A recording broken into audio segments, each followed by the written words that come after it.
Imagine this, you're the most powerful being in the galaxy.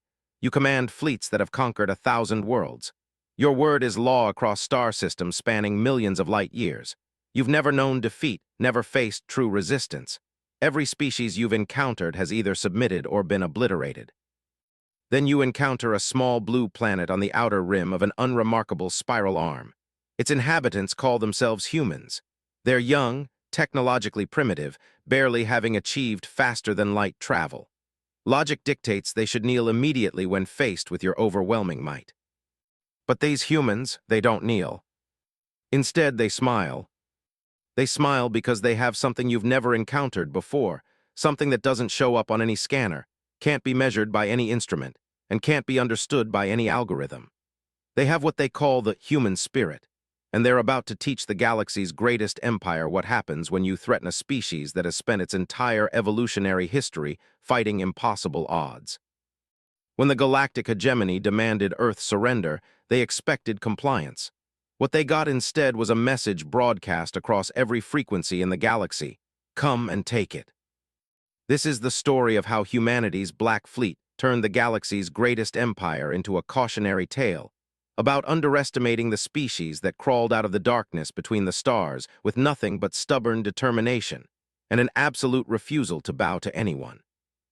The galaxy thought it knew war. It was wrong. Welcome to humanity's first lesson in teaching gods how to bleed.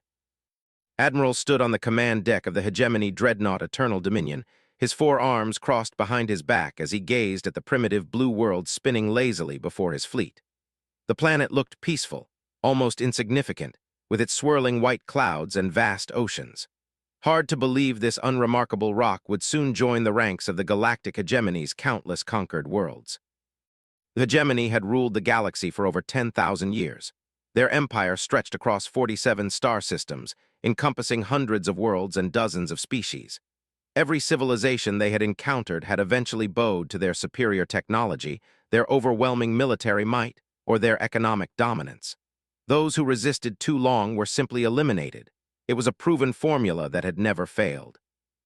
Earth would be no different.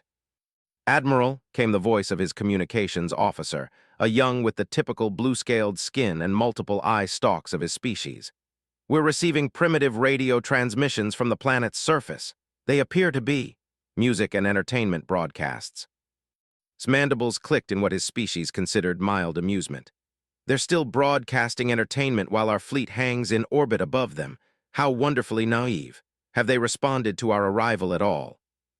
"Several of their orbital stations have attempted to hail us, sir. They're using basic mathematical sequences and universal constants, primitive first contact protocols."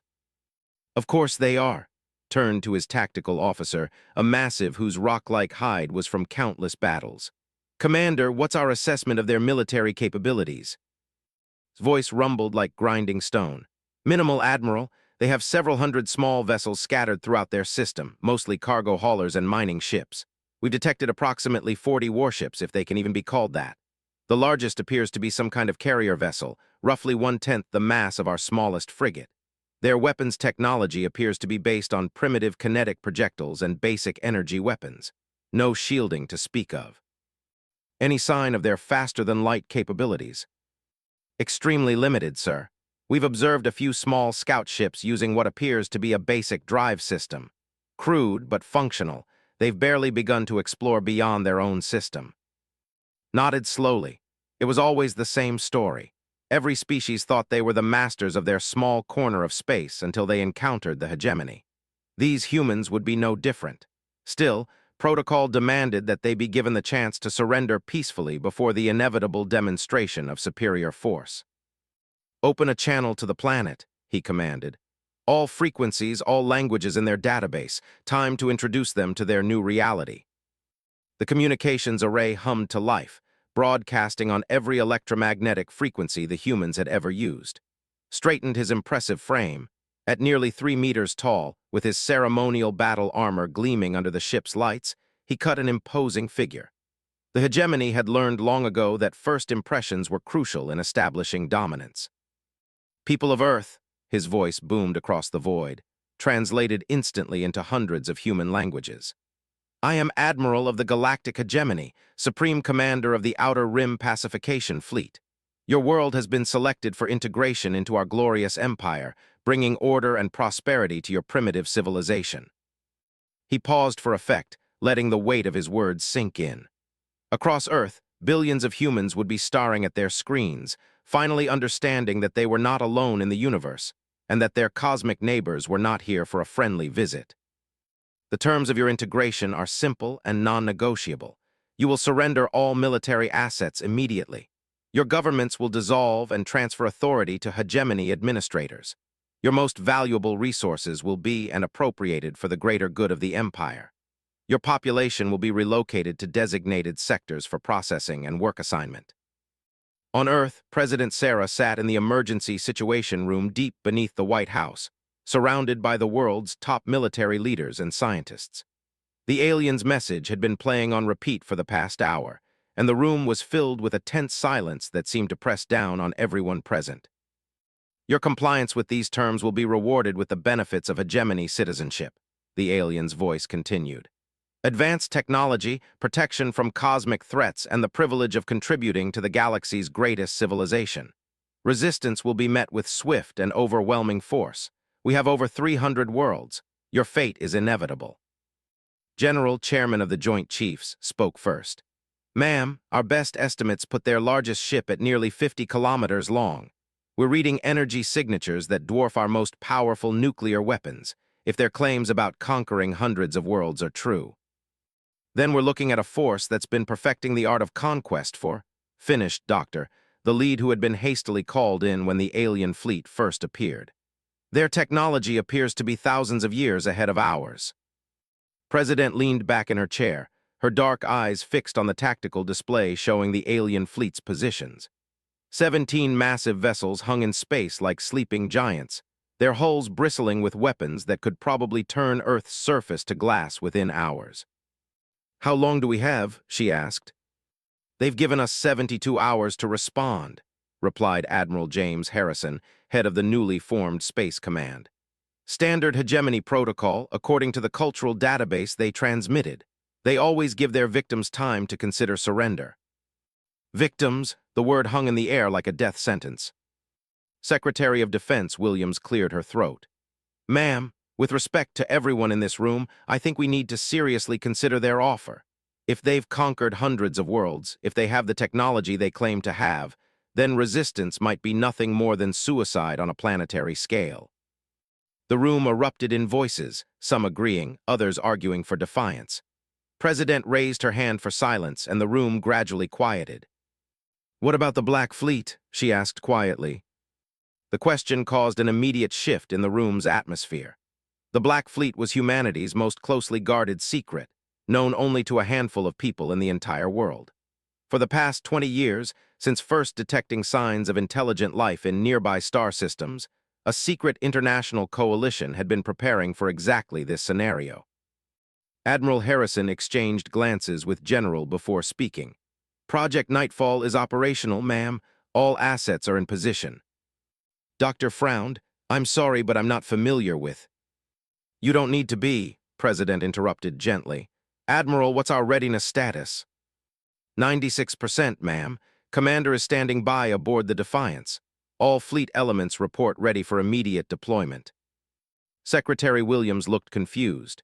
Ma'am, I hate to be the voice of caution again, but whatever assets we have, they can't possibly match the firepower of a civilization that's been conquering worlds for thousands of years. President stood and walked to the massive screen displaying Earth from orbit, the alien fleet visible as bright dots against the star field. Let me ask you something. When the Spanish conquistadors arrived in the Americas with their horses and guns and steel armor, what did they expect from the indigenous peoples? Immediate surrender, I suppose. The technological gap was enormous. And yet some tribes fought anyway. Some of them won battles they had no right to win. Some of them held out for years, even decades. She turned back to face the room. The Aztecs held against overwhelming odds. The Apache fought the U.S. Army for 20 years with nothing but horses and rifles against artillery and cavalry. With respect, ma'am, Doctor interjected, the Spanish didn't have weapons capable of sterilizing entire continents from orbit. No, they didn't, but they also didn't understand the people they were fighting. President's voice carried a steel edge that made everyone in the room sit up. These aliens see us as just another primitive species to be conquered and enslaved. They're counting on us to be rational, to do the math, to realize we can't win and surrender peacefully. She paused, letting her words sink in. But they've made one critical error in their calculations. They've never encountered a species that spent its entire evolutionary history fighting impossible odds and refusing to quit. They don't understand that humans have a very specific response to being told to kneel. In orbit above Earth, Admiral was reviewing the tactical data his fleet had collected about human military capabilities when his communications officer approached with a puzzled expression. Admiral, we're receiving a response from the human leadership. Excellent. Are they requesting terms for their surrender? Not exactly, sir. The message is quite short, only 3 words actually.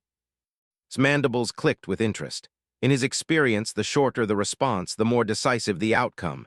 Either complete capitulation or, well, that alternative rarely lasted long enough to matter. Play it. The communications array crackled to life, and a clear human voice spoke 3 words that would echo across the galaxy for generations to come. Come and take it. The command deck fell silent. After a moment, Commander's rumbling laugh filled the air. Brave little creatures, aren't they? Shall I begin targeting their population centers? But Admiral wasn't laughing. In his 40 years of service, he had heard defiant words before, usually followed by begging and surrender when the shooting actually started. But something about the tone of that human voice bothered him. There had been no fear in it, no desperation, just calm, quiet certainty. No, he said slowly. Not yet. Scan the system again, deep scan. I want to know about every piece of debris larger than a pebble. Sir. Just do it, Commander. As his fleet's sensors began their intensive sweep of the Sol system, Admiral couldn't shake the feeling that he was missing something important. 3 words shouldn't have the power to make him uneasy, but they did. He was about to learn that underestimating humanity was the last mistake many of his enemies had ever made. Far beyond the orbit of Pluto, in the cold darkness between worlds, something began to move. Ships that didn't exist on any registry, carrying weapons that weren't supposed to be possible, crewed by humans who had spent 20 years preparing for this exact moment. The Black Fleet was about to introduce the galactic hegemony to a very human concept, asymmetric warfare. And Admiral was about to discover that sometimes the prey has teeth. Commander Maria floated in the zero-gravity command center of the UES Defiance, her fingers dancing across the holographic control interface with practiced precision. Around her, the bridge hummed with quiet efficiency as her crew prepared for humanity's first real test against an alien empire. The Defiance was unlike anything in the official records of Earth's military forces. At 2 kilometers long and bristling with experimental weapons that officially didn't exist, it represented 20 years of humanity's most advanced research and development. More importantly, it was just one of 47 ships that made up the Black Fleet humanity's secret weapon against the dark between the stars. Ma'am, called Lieutenant from the sensor station, Hegemony Fleet is maintaining position in high Earth orbit. No change in their deployment pattern. They still don't see us. Maria nodded grimly. The stealth technology that concealed the Black Fleet was based on principles that Earth scientists had barely begun to understand when they first detected alien signals 20 years ago. Dark matter manipulation, quantum field distortion, technologies that pushed the absolute limits of human engineering capability. Time to intercept, she asked. 17 minutes at current approach velocity, replied Navigator. We'll drop out of stealth at optimal firing range. And the other task groups. Alpha Group reports ready from their position near Jupiter. Beta Group is in position at the asteroid belt. Gamma Group is holding at the outer system perimeter. Lieutenant Commander Singh's voice was steady despite the magnitude of what they were about to attempt. All fleet elements report weapons systems charged and ready. Maria allowed herself a small smile. The Black Fleet had been divided into 4 task groups, each designed for a specific role in humanity's defense plan. Alpha Group consisted of the heavy hitters Dreadnought-class vessels armed with humanity's most powerful experimental weapons. Beta Group was made up of fast attack craft designed for hit-and-run tactics. Gamma Group formed the outer perimeter, ready to prevent any enemy ships from escaping to bring word of humanity's capabilities back to their empire. And Maria's Delta Group, they were the Scalpel, 12 of humanity's most advanced ships, designed specifically to take out command vessels and disrupt enemy communications. "Ma'am, incoming transmission from Earth Command," Communications Officer Park announced. "Put it through." President's voice filled the bridge, calm and resolved. "Commander, you are authorized to engage. Show them what humans do to bullies." "Copy that, Madam President. Beginning final approach now." Maria switched to the fleet-wide channel. "All ships, this is Delta Actual. We are going weapons hot. Remember your training, remember what we're fighting for, and remember that the galaxy is about to learn something new about humanity today." She paused, thinking of the billions of people on Earth below, going about their daily lives while an alien fleet prepared to enslave them all. "Today we teach the galaxy that humans don't kneel. Delta Group, engage." Aboard the Eternal Dominion, Admiral was growing increasingly impatient with his sensor team's inability to explain the strange readings they were detecting throughout the Sol system. "I don't want theories," he growled at his chief science officer, a nervous whose feathers kept ruffling in distress. "I want facts. What are those energy signatures?" "Admiral, with respect, they don't match any known technology in our databases. The readings are inconsistent. Sometimes they're there, sometimes they're not. It's almost as if..." "As if what?" "As if someone is using controlled dark matter manipulation to bend light and sensor radiation around discrete objects. But that's impossible, sir. The hegemony's own scientists have been working on such technology for centuries without success. A primitive species couldn't possibly..." The science officer's words were cut off as every alarm on the command deck began screaming at once. The main tactical display lit up with new contacts, dozens of them, appearing seemingly from nowhere throughout the system. "Report," barked. Multiple contacts appearing simultaneously. Commander's voice carried a note of confusion that was deeply unsettling. "Estimated 47 vessels of unknown configuration. They're everywhere, Admiral, surrounding us." "Impossible, our sensors showed nothing. How could an entire fleet?" "Admiral," the communications officer interrupted, "we're receiving a transmission from one of the human vessels." "Put it through." The main screen flickered, and suddenly found himself looking at a human female in what appeared to be a military uniform. She was floating in a zero-gravity environment, her dark hair pulled back severely, her brown eyes carrying an intensity that made the Admiral's blood run cold. "I am Commander Maria of the United Earth Space Forces Black Fleet," she said calmly. "You have threatened our world and demanded our surrender. We have a counteroffer." Recovered his composure quickly. Despite the surprise of the human fleet's appearance, the tactical situation was still overwhelmingly in his favor. "I am Admiral of the Galactic Hegemony. Your little demonstration is impressive, but ultimately futile. You have perhaps 50 vessels against my 17 dreadnoughts. Your technology is primitive. Surrender now, and I will ensure your deaths are quick." Commander smiled, and suddenly understood why some of his scientists believed certain expressions were universal across all intelligent species. That smile promised violence. "Admiral," she said softly, "you've made two critical errors. First, you assumed we were a primitive species because we're young. Youth and primitiveness are not the same thing. Second, you assumed that because you've conquered 300 worlds, you understand war. I have crushed civilizations that had been fighting wars when your species was still learning to make fire," snarled. "That's exactly the problem," Maria replied. "You've been fighting civilizations. We're humans. We don't fight like civilizations. We fight like humans." Before could ask what that meant, every human ship in the system opened fire simultaneously.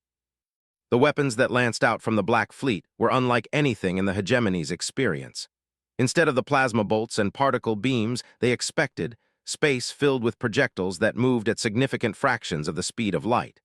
But these weren't simple kinetic rounds. Each projectile was a guided missile equipped with its own AI, capable of course corrections and target prioritization. More deadly still were the directed energy weapons that several of the human ships deployed.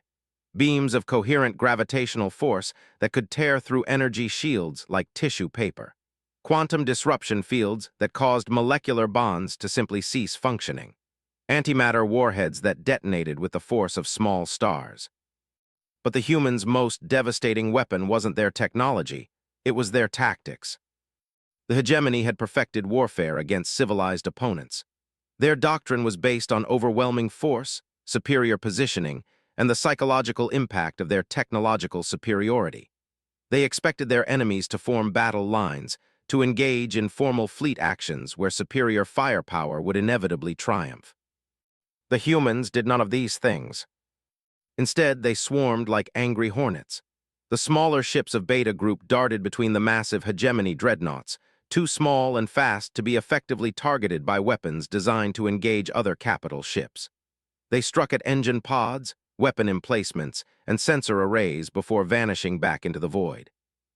Alpha Group's heavy hitters engaged the enemy capital ships directly, but not in the formal duel that hegemony doctrine expected. Instead, they coordinated their attacks with mathematical precision, concentrating fire on single targets until they were destroyed before moving to the next. Gamma Group prevented any hegemony ship from fleeing to the outer system, cutting off potential escape routes and hunting down any vessel that tried to run. And Delta Group, Maria's elite task force, struck directly at the command structure of the hegemony fleet. "All power to engines," screamed as the Eternal Dominion shuddered under the impact of multiple human warheads. "Get us clear of this ambush." "Unable to comply, sir," the helmsman's voice cracked with strain. "They've disabled our main drive units. We're operating on maneuvering thrusters only." "How is that possible? Our shields should have." "Sir, their weapons are passing straight through our energy barriers. I don't understand it, but whatever they're firing, our defensive systems can't stop it." Commander was hunched over the tactical display, his rocky features twisted in concentration. "Admiral, we're losing ships. The inexorable just went dark. The subjugator is venting atmosphere and requesting immediate evacuation." "Impossible. Those ships have withstood the combined firepower of entire planetary defense networks." "Sir, the humans aren't fighting like any enemy we've ever faced. They're not trying to win a glorious battle, they're trying to kill us as efficiently as possible." On the bridge of the Defiance, Maria watched the tactical display with grim satisfaction. The battle was unfolding exactly as humanity's war planners had predicted. The hegemony's ships were powerful, but they were designed to fight other hegemony-style fleets. They weren't prepared for opponents who ignored every convention of civilized warfare. "Target the command ship's communication array," she ordered. "I want them cut off from any potential reinforcements." "Aye, ma'am, firing quantum disruptors." The beams of exotic energy reached out across space, striking the Eternal Dominion's communication towers and reducing them to expanding clouds of metallic vapor. "Ma'am, enemy flagship is attempting to signal surrender," Lieutenant Park reported. "Ignore it. Continue firing until they're completely disabled." "Ma'am." Maria's voice carried the cold certainty of someone who had studied humanity's enemies for 20 years. "Lieutenant, that's not a surrender signal. That's a tactical pause while they try to figure out how we're doing this. The hegemony doesn't surrender, they regroup and try again with bigger guns." She was right. Even as the alien admiral's ship broadcast surrender frequencies, its weapons crews were frantically trying to recalibrate their shields to stop human weapons. Their engineering teams were working to restore communication with the rest of their fleet. Their tactical officers were analyzing human attack patterns, looking for weaknesses to exploit. "They're used to fighting civilized opponents," Maria continued. "Enemies who follow rules, who accept surrenders, who believe that war has limits, but Earth's history is full of wars where the only rule was survival." The Defiance fired again, this time targeting the alien flagship's weapon systems. One by one, the massive plasma cannons and particle beam arrays went dark under the precision fire of human weapons. Across the system, the battle was turning into a rout. The hegemony's 17 dreadnoughts, each one capable of sterilizing a planet, were being systematically dismantled by human ships they couldn't properly target, using weapons that bypassed their defenses completely. But Maria knew this was only the beginning. The Black Fleet had revealed itself, and soon the entire galaxy would know that humanity was not the primitive species it appeared to be. The question was, what would the galaxy do about it? "Ma'am," Communications Officer Park called out, We're receiving a tight beam transmission from the alien flagship. Audio only, heavily encrypted. Put it through. Admiral's voice came through the speakers, no longer carrying its earlier confidence. Human commander, I would speak with you. You're speaking. Not like this, commander to commander, one professional to another. Maria considered for a moment. Open a private channel. The main screen flickered, showing Admiral on what was clearly a damaged bridge. Emergency lighting cast harsh shadows across his alien features, and Maria could see smoke drifting in the background. You have won this engagement, he said simply. But you must know this changes nothing. When the hegemony learns what happened here, they will send a fleet that will turn your entire star system into radioactive dust.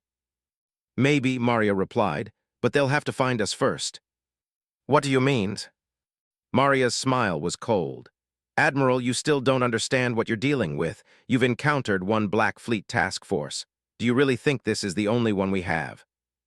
For the first time since the battle began, she saw genuine fear in the alien's eyes. How many ships do you have? He whispered. Enough, Maria said simply. And Admiral, the next time the hegemony threatens humanity, we won't be satisfied with just destroying a single fleet. We'll come for you. She cut the connection and turned to her crew. All ships, prepare for Phase 2. Time to show the galaxy what happens when you make humans angry. The Black Fleet had won its first battle, but the real war was just beginning.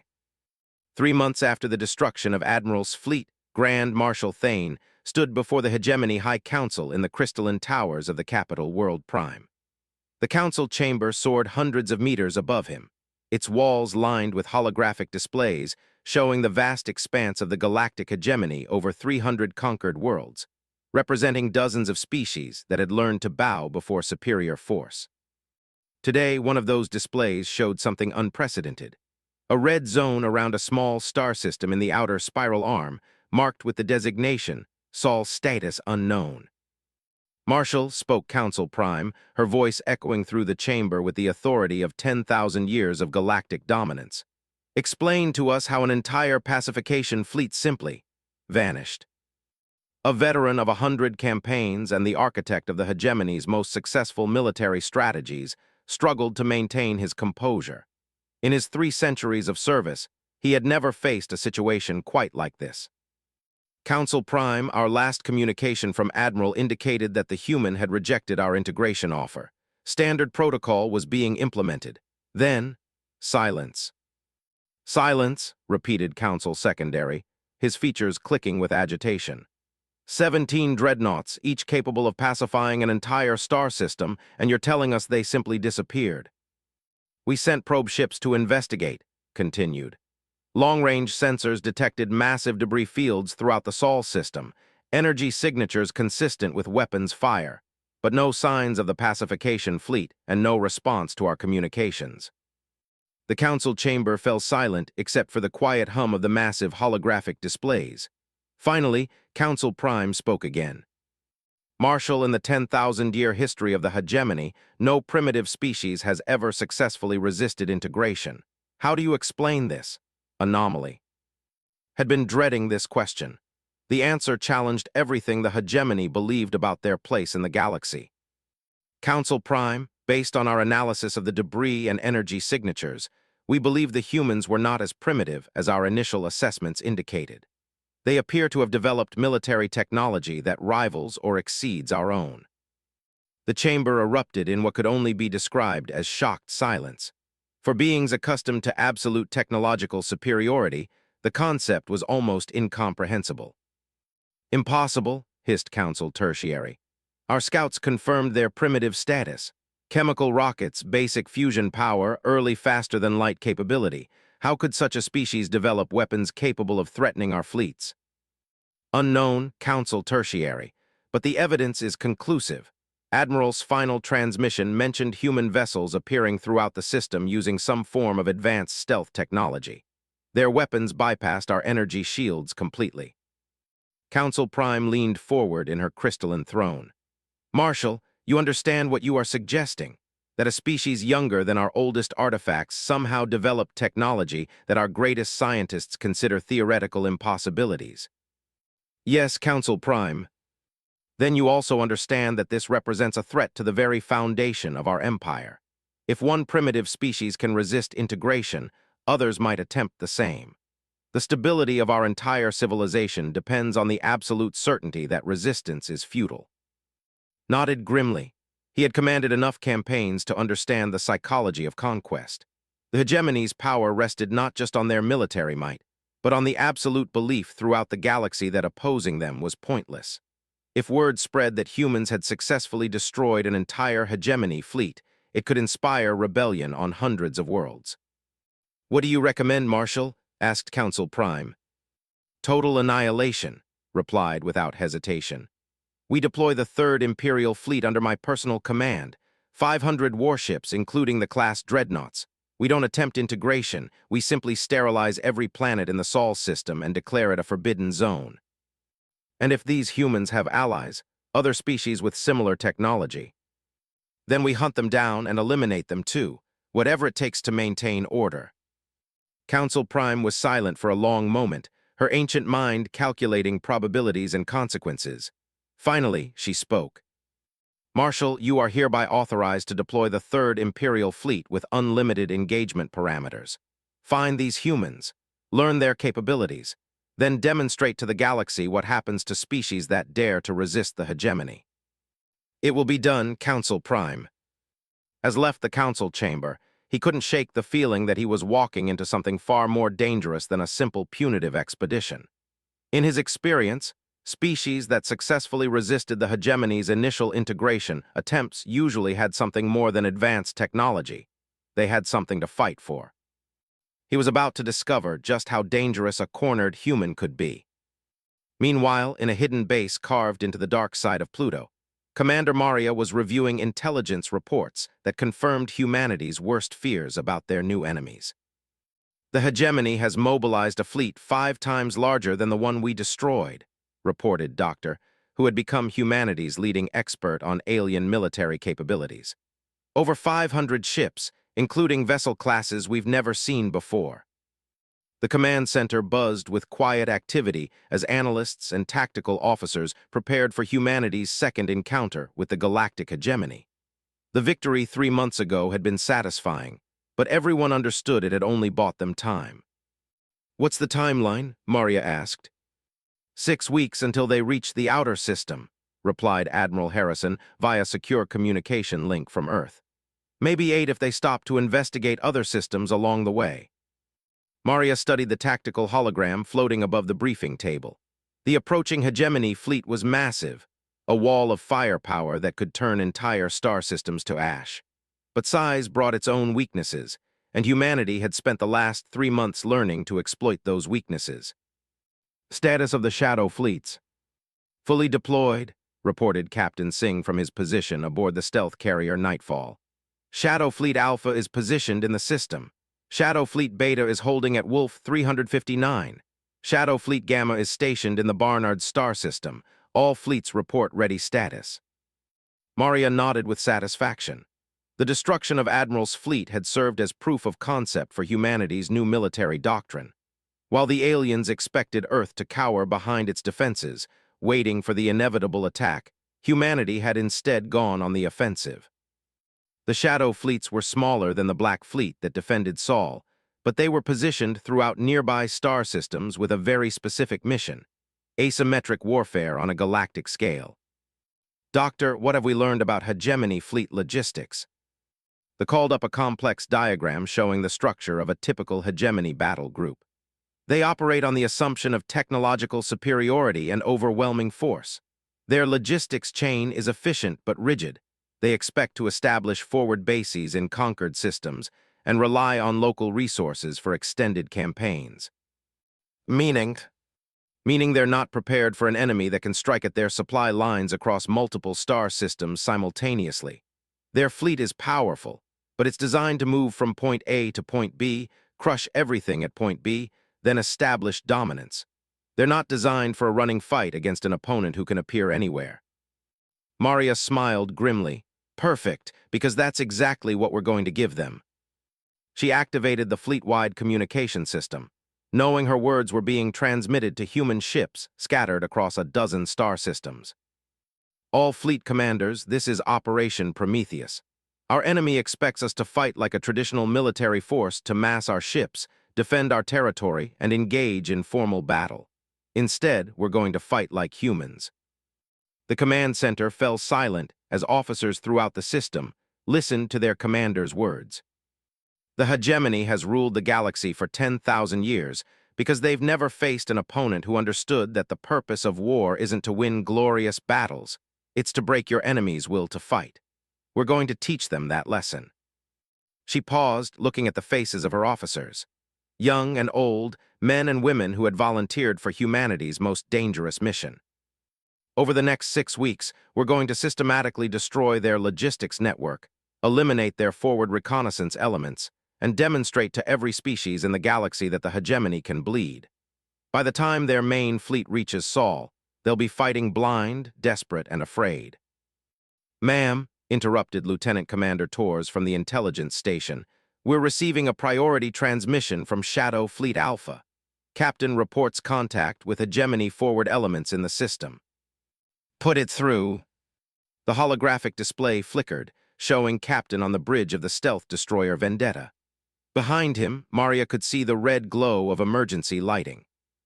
"Commander, we've engaged a hegemony reconnaissance squadron, 3 cruisers and a command ship. They were conducting detailed scans of the system, probably looking for hidden human assets." "Status?" "All enemy vessels destroyed. No survivors. We recovered their sensor logs before eliminating the ships." His voice carried grim satisfaction. "Ma'am, they were transmitting detailed tactical data back to their main fleet. Intelligence about our stealth capabilities, weapon signatures, everything." "Were they successful?" "Negative. We jammed their communications before they could transmit. As far as the main fleet knows, this reconnaissance squadron is still conducting their survey mission." Maria felt a surge of predatory satisfaction.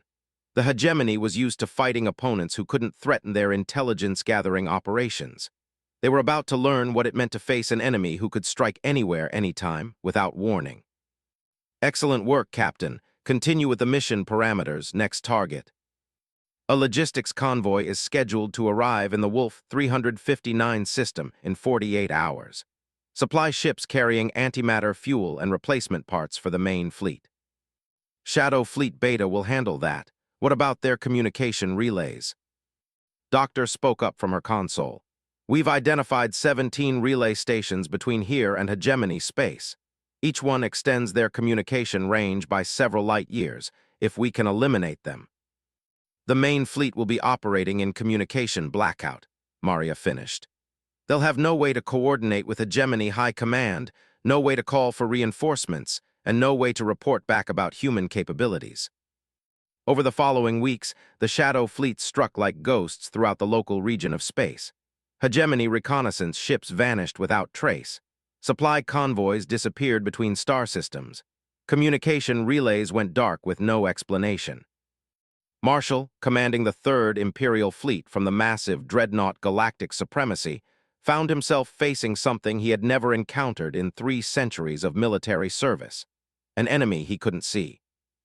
"Marshall," reported his intelligence officer, a nervous whose confidence had evaporated over the past month, "we've lost contact with 7 reconnaissance squadrons, 4 supply convoys, and 12 communication relays. The humans appear to have ships operating throughout this entire region of space." "How many ships?" demanded. "Unknown, sir. Our forward elements are simply disappearing. No distress calls, no tactical data, no survivors. It's as if they're being erased from existence." Studied the tactical display showing his fleet's position. 500 of the hegemony's finest warships advancing inexorably toward the Sol system. But instead of the confidence he should have felt, commanding such overwhelming force, he felt something he hadn't experienced in decades: uncertainty. "Sir," continued the intelligence officer, "perhaps we should request additional reconnaissance assets from the hegemony core worlds." "Impossible. We're operating in communication blackout. The humans have eliminated every relay between here and hegemony space." The bridge fell silent as the implications sank in. For the first time in their military careers, hegemony officers found themselves operating without the support network that had made their empire possible. "Marshall," spoke his tactical advisor, Perhaps we should alter our approach. These humans are clearly more dangerous than anticipated. We could establish a siege perimeter around their system, starve them of resources. No, his voice carried the steel of absolute determination. We represent the might of the galactic hegemony. We do not conduct sieges against primitive species. We will advance to the Sol system, engage whatever forces they have deployed, and demonstrate the futility of resistance. But even as he spoke the words, Marshall couldn't shake the feeling that he was making a terrible mistake. The humans had already proven they could make hegemony ships disappear.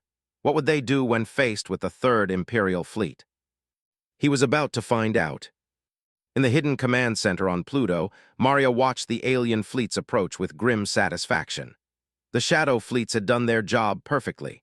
The approaching hegemony force was flying blind, cut off from support, and facing an enemy they couldn't locate or predict. "All shadow fleets report mission completion," announced Admiral Harrison. "Enemy reconnaissance eliminated, supply lines severed, communications disrupted. They're advancing into our sphere of influence with no intelligence about our capabilities or positions." Perfect time to spring the trap.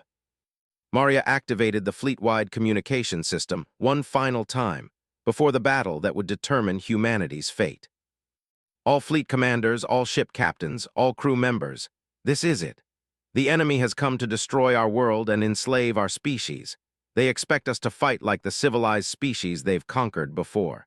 Instead, we're going to fight like humans who have nothing left to lose and everything to protect." She paused, thinking of the billions of people on Earth who were counting on them. "Remember, we're not just fighting for Earth. We're fighting for every species in the galaxy that has ever dreamed of freedom. Today, we show the universe what happens when humans go to war." The stage was set for humanity's greatest battle.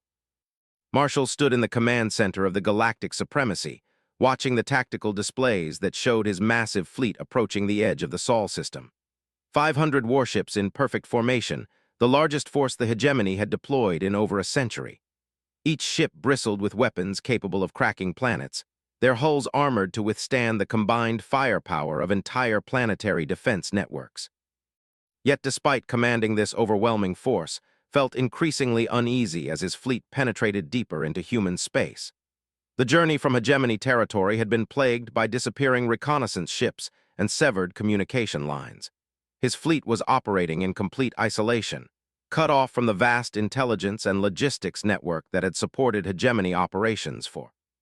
Marshall, reported his sensor officer, a young whose rocky skin had developed stress fractures over the past few weeks, "We're detecting multiple energy signatures throughout the system.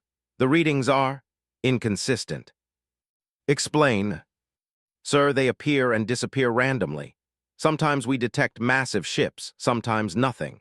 Sometimes the signatures are at the edge of the system, sometimes they're within weapons range of our formation. It's as if the humans are using some form of advanced stealth technology." Nodded grimly. The destruction of Admiral's fleet had proven that humanity possessed technology far beyond their apparent development level. But even advanced stealth couldn't hide an entire fleet forever. "All ships maintain formation and advance toward the inner system," he commanded. "I want full sensor sweeps every 30 seconds. Whatever technology these humans are using, it has limits." "Marshall," interrupted his communications officer, "we're receiving a transmission from the human." "Put it through." The main display flickered, showing a human female in what appeared to be a government office. Behind her could see the blue curve of Earth through a massive window. "I am President Sarah of the United Earth Federation," she said calmly. "You are Marshal of the Galactic Hegemony, I assume." "I am. I trust you received our terms for surrender." "We did. I'm afraid we must decline." Felt his mandibles click with annoyance. "President, I command 500 warships, each more powerful than your entire military. Surely you understand the futility of resistance." "Marshal, let me ask you a question. In your 3 centuries of conquering civilizations, how many of them do you think actually wanted to surrender?" The question caught off guard. That is irrelevant. They surrendered because resistance was futile." "Exactly. They did the rational thing. They calculated the odds, realized they couldn't win, and chose survival over freedom." President leaned forward slightly. "But Marshal, you've made a critical error in your assessment of humanity." "Which is?" You assumed we were rational. Before could respond, every sensor on his ship began screaming warnings simultaneously. The tactical display lit up with contacts appearing throughout the Sol system, not just a few dozen ships, but hundreds of them.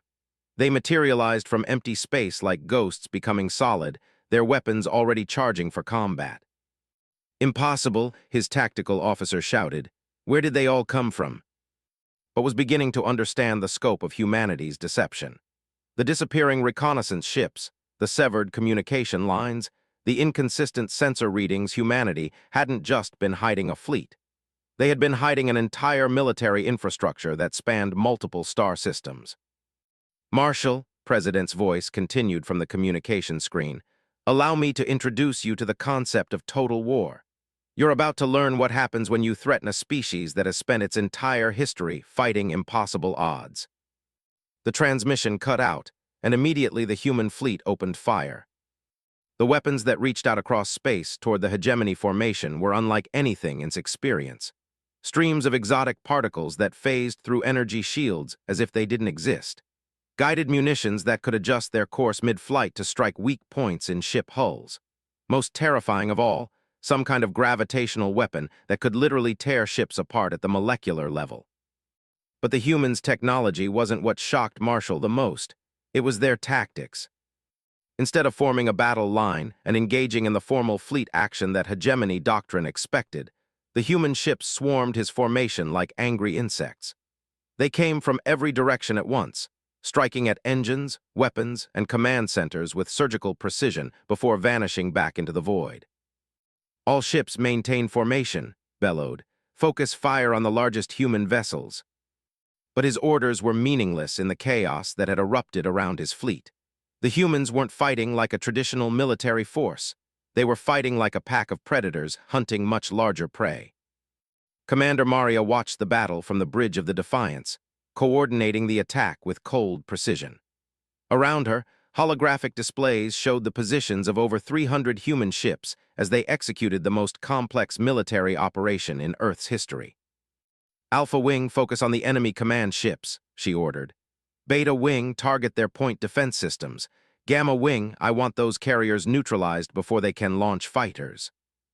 The Black Fleet had grown substantially since the first encounter with the hegemony. Every shipyard in human space had been working around the clock to produce vessels equipped with humanity's most advanced technology. More importantly, the crews of these ships had been training for this exact scenario for months. Ma'am, reported Lieutenant, enemy flagship is attempting to reorganize their formation. They're pulling their command ships into the center of their fleet. Predictable, execute Operation Hydra. Throughout the human fleet, ships began coordinating their attacks with mathematical precision. Instead of engaging the hegemony fleet as a single massive target, they divided it into smaller groups and attacked each group simultaneously from multiple directions. The result was chaos throughout the alien formation. Ships designed to operate as part of a coordinated fleet found themselves isolated and overwhelmed by human attackers who appeared from nowhere, struck with devastating effectiveness, and vanished before effective countermeasures could be taken. But Maria knew this was only the opening phase of the battle. The real test would come when the hegemony forces adapted to human tactics. Ma'am, enemy fleet is beginning to scatter, reported the tactical officer. They're abandoning formation warfare. Good, that means they're starting to panic. Signal all ships to execute Phase 2. Phase 2 was humanity's answer to the hegemony's superior individual firepower. If alien ships were more powerful one-on-one, then humanity would make sure no alien ship ever faced just one opponent. Throughout the Sol system, human ships began coordinating their attacks in groups of 5 to 10 vessels. Each group would focus on a single enemy ship, overwhelming its defenses through concentrated fire before moving to the next target. The effect on the hegemony fleet was devastating. Ships that could have withstood the combined firepower of entire planetary defense systems found themselves facing focused attacks from multiple human vessels using weapons that bypassed their defensive systems entirely. Marshall watched in growing horror as his magnificent fleet began to disintegrate around him. Ships that had served the hegemony for centuries were being systematically destroyed by an enemy that refused to follow any recognized rules of warfare. Sir, the Indomitable is reporting catastrophic damage to their main reactor, his communications officer announced. The Eternal Victory has lost main propulsion and is requesting immediate assistance. What about our fighters? Demanded. Sir, the humans have deployed some kind of interceptor craft. Our fighters are being shot down faster than we can launch them. Turned to his tactical display, trying to make sense of the battle. Everywhere he looked, human ships were dancing through his formation like demons, striking precisely where his defenses were weakest. Sir, his tactical advisor spoke quietly, perhaps we should consider a fighting withdrawal, regroup at the edge of the system and request reinforcements. Reinforcements? Slav was bitter. Have you forgotten? The humans destroyed every communication relay between here and hegemony space. We're completely cut off. For the first time in his long military career, Marshall found himself commanding a fleet that was not only losing, but losing to an opponent he couldn't even effectively engage. Sir, urgent message from the Supremacy's engineering section, the communications officer announced. They're reporting that human weapons are somehow bypassing our shields and striking directly at our reactor cores. Chief Engineer requests permission to implement emergency shutdown protocols. We maintain full power for weapons and propulsion. But sir, if they manage to destabilize our reactor, then we die fighting, as befits warriors of the hegemony. But even as he spoke the words, wondered if dying fighting was really what this situation called for. His fleet was being systematically destroyed by an enemy that seemed to anticipate his every move, that struck from impossible angles, that used weapons his ships couldn't defend against. Perhaps for the first time in hegemony history, dying fighting wasn't the answer. Marshal, his sensor officer called out, I'm detecting massive energy buildups throughout the human fleet. All ships appear to be charging their main weapons simultaneously. For what target? Unknown, sir. The energy signatures are unlike anything we've seen before. It's as if they're preparing to fire some kind of combined barrage. Felt his blood run cold. If the humans had been holding back, if what he had witnessed so far was just a prelude to their real attack capability.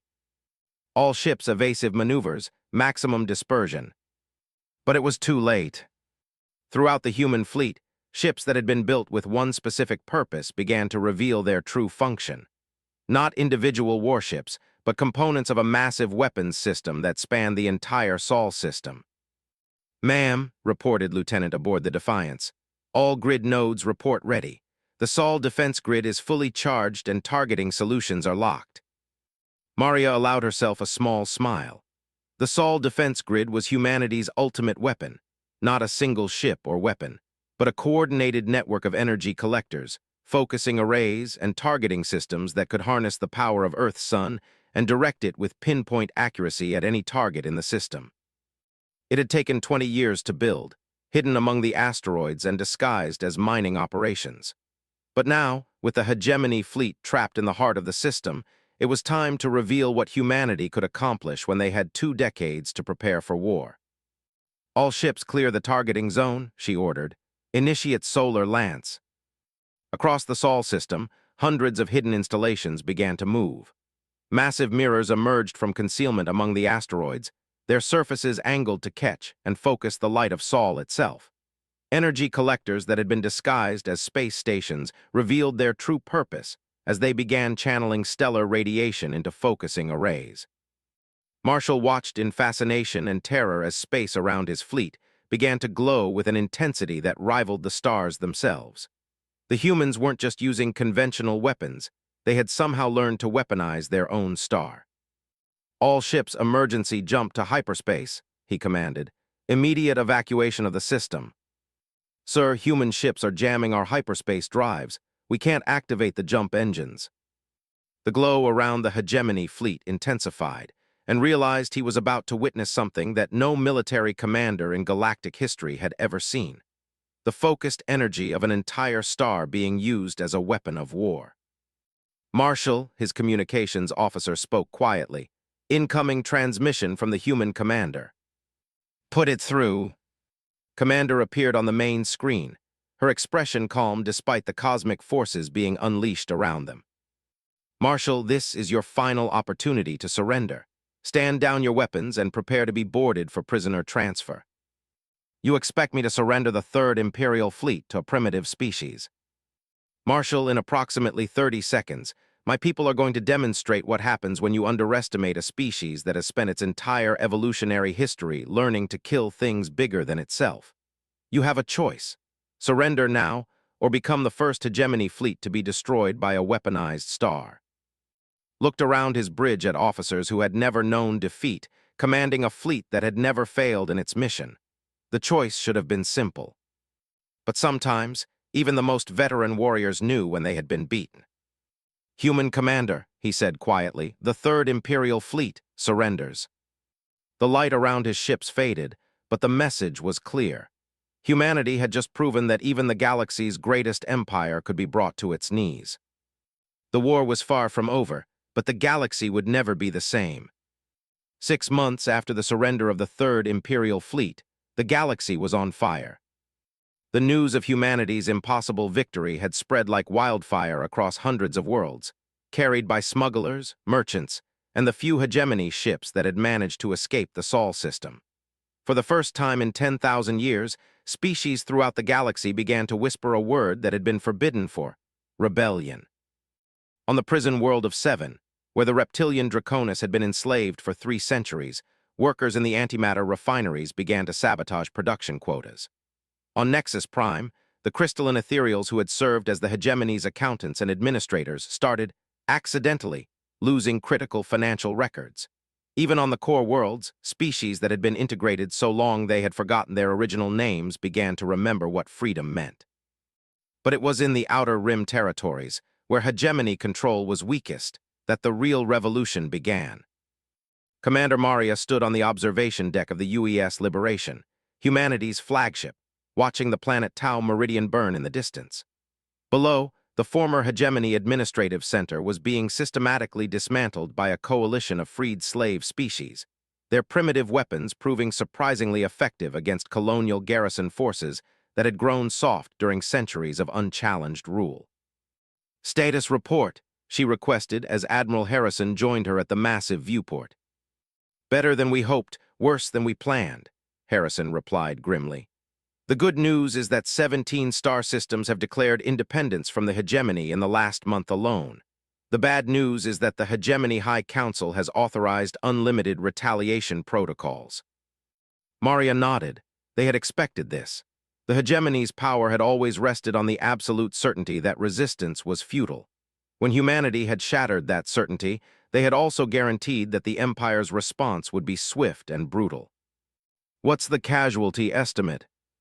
"Conservative projection, 50 billion dead across 12 worlds if the hegemony implements total sterilization protocols." Harrison's voice carried the weight of command decisions that would haunt him for the rest of his life. "Maria, we've started something that might destroy half the galaxy." "Or free it," Maria replied quietly. "Sir, we always knew this was a possibility. The question is, do we have the strength to finish what we started?"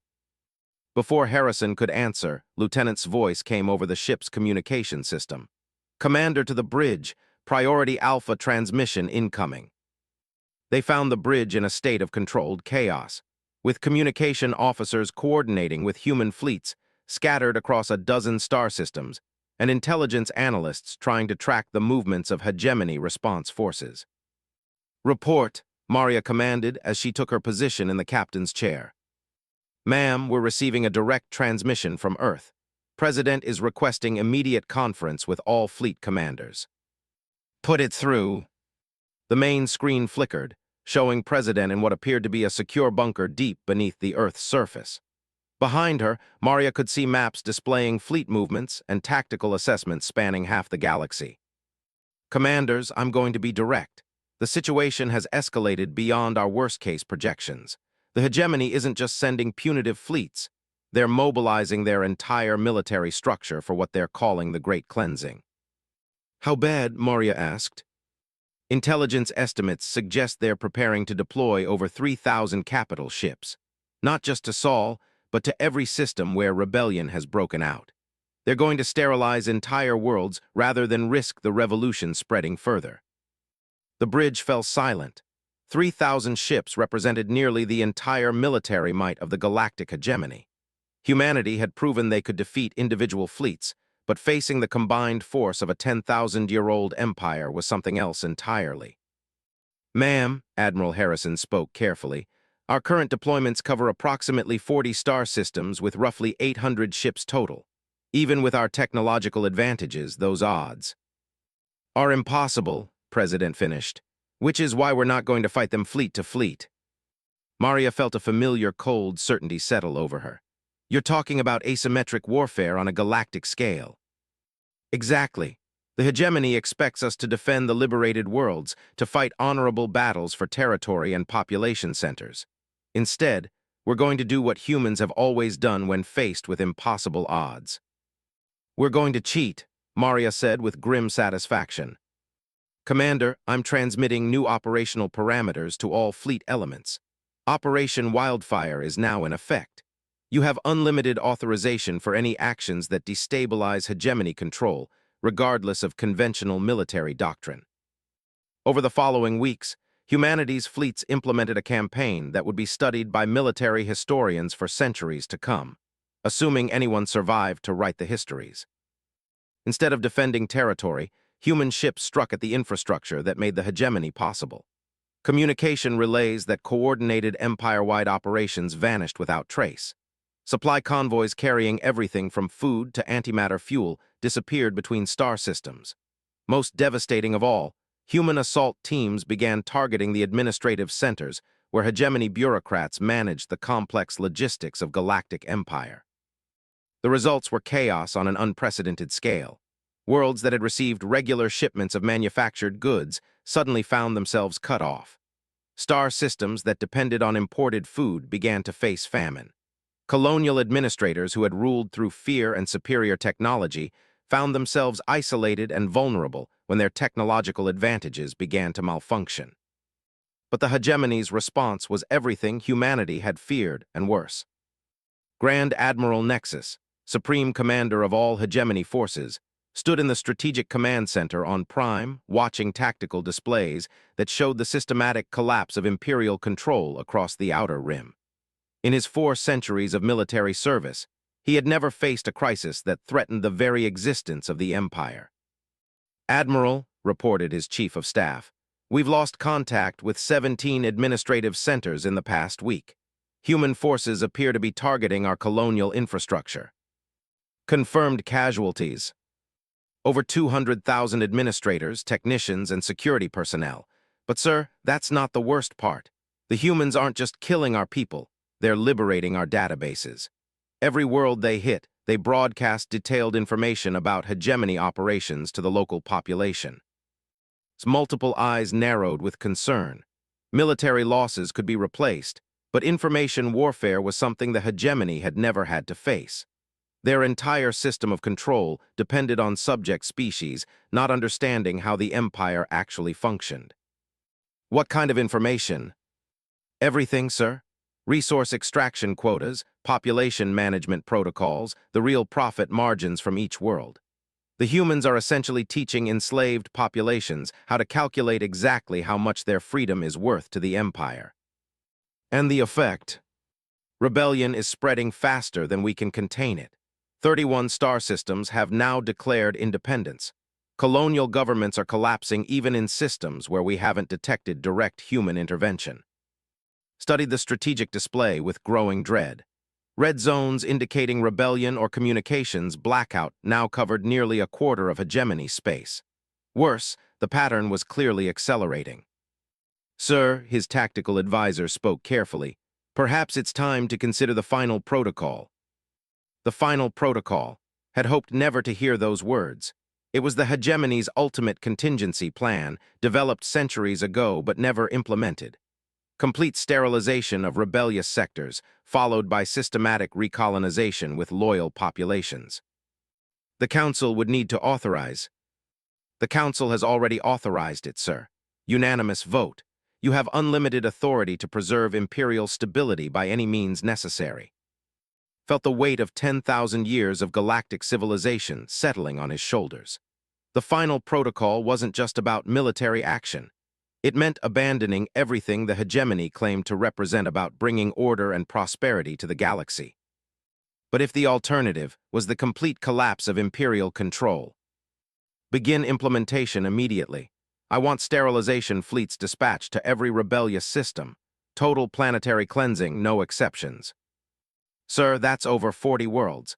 Estimated population of nearly 300 billion sentient beings. Then we'll make sure the galaxy remembers the cost of resisting the hegemony. News of the final protocol reached human forces through intelligence networks that span the galaxy. The response was immediate and unprecedented in scope. All fleet commanders, this is President with Emergency Authorization Prometheus. The transmission reached every human ship simultaneously. The enemy has chosen to commit genocide rather than accept the possibility of freedom in the galaxy. As of this moment, humanity is no longer fighting for our own survival. We're fighting for the survival of every free-thinking species in known space. Effective immediately, all operational restrictions are lifted. You are authorized to use any weapon, any tactic, any strategy that will prevent the hegemony from implementing planetary sterilization. This is no longer a war, it's an extermination campaign, and we're going to make sure the right species survives. Commander Maria read the new operational parameters with a mixture of anticipation and dread. Humanity had developed weapons during their 20-year preparation period that they had hoped never to use. Technologies that pushed the boundaries of physics and morality in equal measure. Ma'am, Lieutenant reported from his station, all Black Fleet elements report ready. The new weapons packages are fully deployed and awaiting your command. Maria looked at the tactical display showing hegemony sterilization fleets moving toward rebel worlds. Each fleet carried enough firepower to turn entire planets to molten glass. In traditional warfare, stopping them would be impossible. But humanity had never been interested in traditional warfare. All ships, this is Operation Nemesis. Target priority is simple. Any hegemony vessel approaching a populated world dies. No survivors, no prisoners, no mercy. She paused, thinking of the billions of innocent beings whose lives depended on what happened in the next few hours. The galaxy is about to learn what happens when you threaten something humans care about. Show them what our species does to bullies. What followed was 48 hours that historians would later call the Nemesis, offensive humanity's most brutal and effective military operation. Human ships emerged from stealth throughout hegemony space, striking not at military targets, but at the sterilization fleets heading toward rebel worlds. They used weapons that had been considered too dangerous for conventional warfare. Reality distortion bombs that could erase ships from existence, temporal displacement devices that sent entire fleets backwards in time until they collided with their own past selves. And most terrifying of all, the entropy weapons that could cause the fundamental forces holding matter together to simply stop functioning. The effect on the hegemony was devastating. Fleets that had operated for centuries without facing serious opposition found themselves fighting an enemy that appeared to have access to technologies that violated the known laws of physics. But humanity's most effective weapon wasn't their exotic technology. It was their willingness to sacrifice everything to protect others. Human ships deliberately rammed hegemony dreadnoughts to prevent them from reaching populated worlds. Entire squadrons engaged overwhelming enemy forces with no hope of survival, buying time for evacuation fleets to reach rebel systems. Most famously, the crew of the UES Sacrifice detonated their ship's experimental zero-point reactor in the middle of a hegemony sterilization fleet, creating an artificial black hole that consumed 17 capital ships before dissipating. Within 48 hours, the hegemony's final protocol had been stopped dead. Not a single rebel world had been sterilized, but the cost to humanity had been enormous, nearly half their fleet destroyed, thousands of their best officers dead. But the message had been sent across the galaxy with absolute clarity. Humanity would die before allowing genocide to succeed. The response from oppressed species throughout hegemony space was immediate and overwhelming. If humans were willing to sacrifice their lives to protect others, then perhaps freedom was worth any cost. Grand Admiral received the final casualty reports from the failed protocol in his command center. his multiple hands shaking as he read the numbers. 43 sterilization fleets destroyed or scattered. Nearly 1,000 capital ships lost. Most devastating of all, the knowledge that a species younger than some of his military equipment had just outfought the greatest empire in galactic history. "Sir," his communications officer announced quietly, "we're receiving surrender signals from over 60 star systems. Colonial governors throughout the Outer Rim are abandoning their posts. The rebellion has reached the Mid-Rim territories." Looked at the strategic display that now showed more red zones than blue. The galactic hegemony, 10,000 years in the building, was collapsing in real time. "Sir," his tactical advisor spoke carefully, "perhaps it's time to consider negotiation. With humans, they've proven they'd rather die than surrender." "Not with humans, sir. With the rebellion. Perhaps we can salvage something from this situation." But knew better.